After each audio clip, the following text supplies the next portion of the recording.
Schools are usually places of learning, but not all lessons are harmless. Today's story is about corpses, hidden passages, and an obsession with a treasure that never existed. It all began in 1991, when police in Mexico City received a report about the disappearance of Juan Martínez López, a Spanish teacher at Escuela Libertad Secundaria para Niñas. Investigators started tracing his last known steps, trying to map out his movements before he vanished. At first, they suspected that Juan might have run away on his own. Maybe he wasn't kidnapped at all. At that time, Mexico was facing difficult years. Many young people dreamed of leaving for the United States in search of work. At the same time, extremist groups were rising, and police even considered whether Juan could have secretly joined one of them. But just 3 days later, another report came in, this time from the Guadalajara police. Carlos Ramirez Ortega, a French teacher from the very same school, had also disappeared. And as if that wasn't strange enough, only a day later, police in Mexico City received yet another call. Diego Herrera Gomez, a physical education instructor, had also gone missing. In less than a week, 3 teachers, all from the same school, vanished without a trace. The connection between them was undeniable. The question haunting investigators was chilling.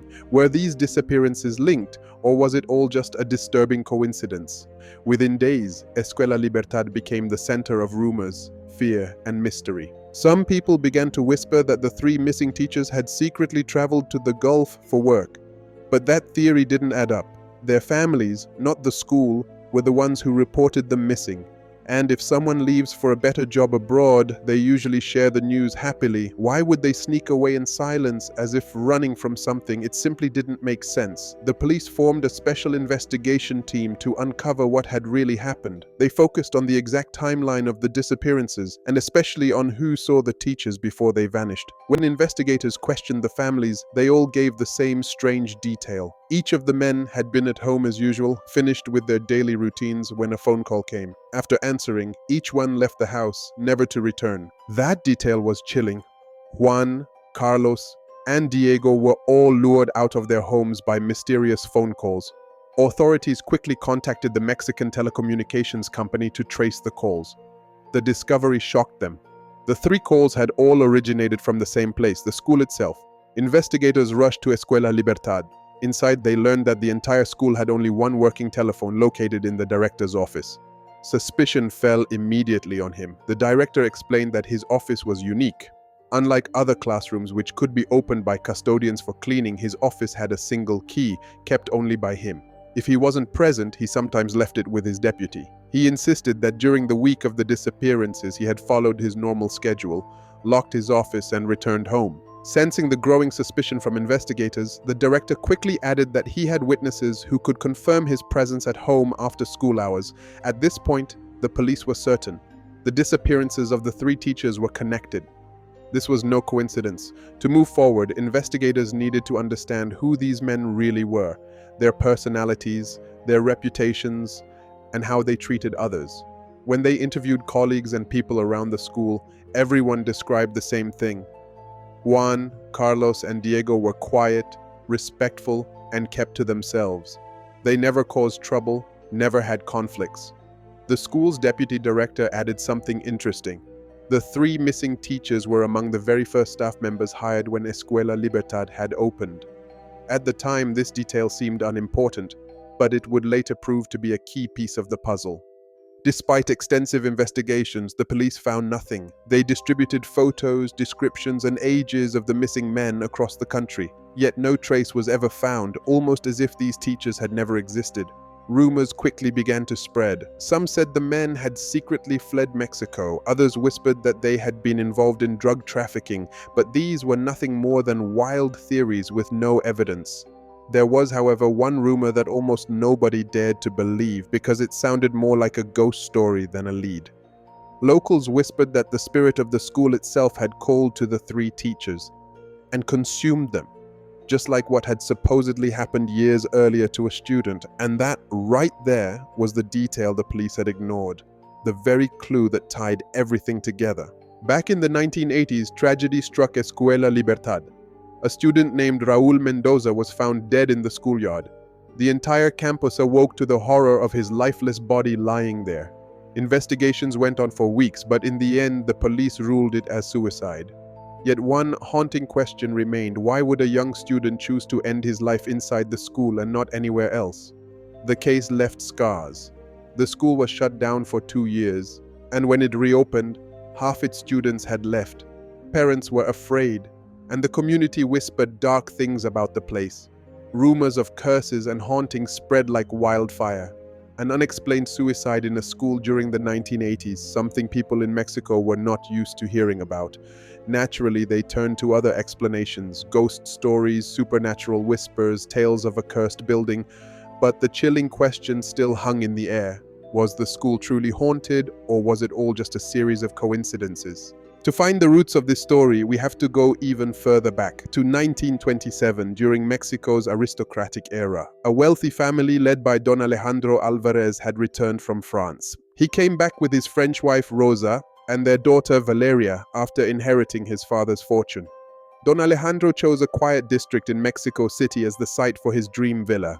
He hired Italian architects to bring his vision to life.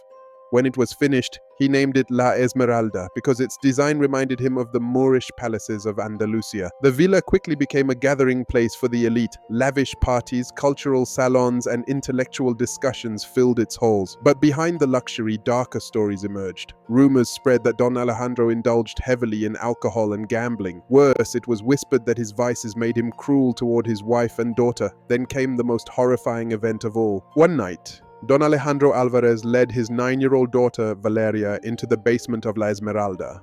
For a full week, the child vanished, her mother searching desperately through every corner of the villa. Finally, Alejandro broke down and confessed he had murdered his own daughter in that basement. When he was arrested, his explanation was chilling.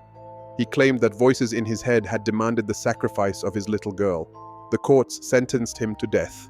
But the mystery deepened when his relatives discovered that all of Alejandro's fortune was gone. His bank accounts were empty, his lands and estates had been sold in secret.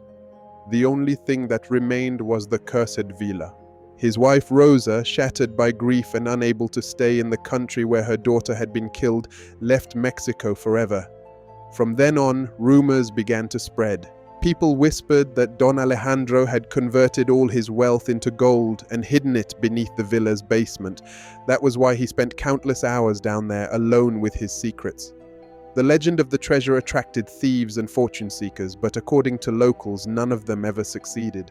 Those who tried to enter the villa were later found dead near its gates, or disappeared entirely, never to return. With every new story, La Esmeralda became darker, its name forever tied to tragedy and greed. Finally, Alejandro's surviving relatives decided to rid themselves of the cursed property. They sold the villa. After the villa was sold, it passed into the hands of a Syrian businessman named Fares Nassar. He never actually lived there, but he tried to renovate the property.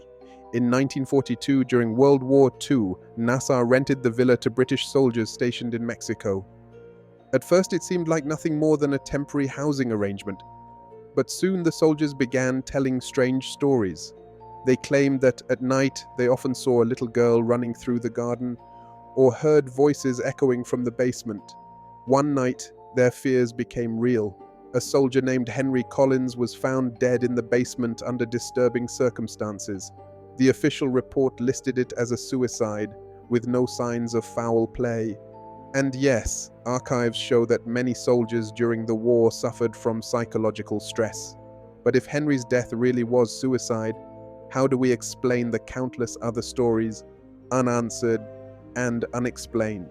Eventually, the villa was returned to Fares Nassar's family. But by then, the rumors had grown darker. Locals swore they could see the spirits of the dead inside the house. Others said that anyone who passed by at night would hear voices calling them inside, tempting them to search for the hidden treasure beneath the villa. No one dared to live there. For 7 long years, La Esmeralda stood abandoned, feared by all. Then the government stepped in. Officials approached Nassar with an offer, and he sold the property without hesitation. Soon after, the villa was handed over to the Ministry of Education and transformed into a school. In 1956, Escuela Libertad officially opened its doors. It was a boarding school run by a strict headmistress of Armenian origin who had lived in Mexico her entire life. The school became known for discipline and excellence, and over time, people began to forget the villa's cursed past. But as history had already shown, every time the stories began to fade, something strange would happen again. The rumors returned once again. It began with strange complaints from the youngest students. Some of the little girls claimed that at night they heard voices calling their names, keeping them awake in terror. They spoke about it innocently, with no idea of the fear their words carried. One child went further. She told her parents she had made a new friend at the school, a girl named Valeria. But the disturbing part, Valeria had told her that she was already dead.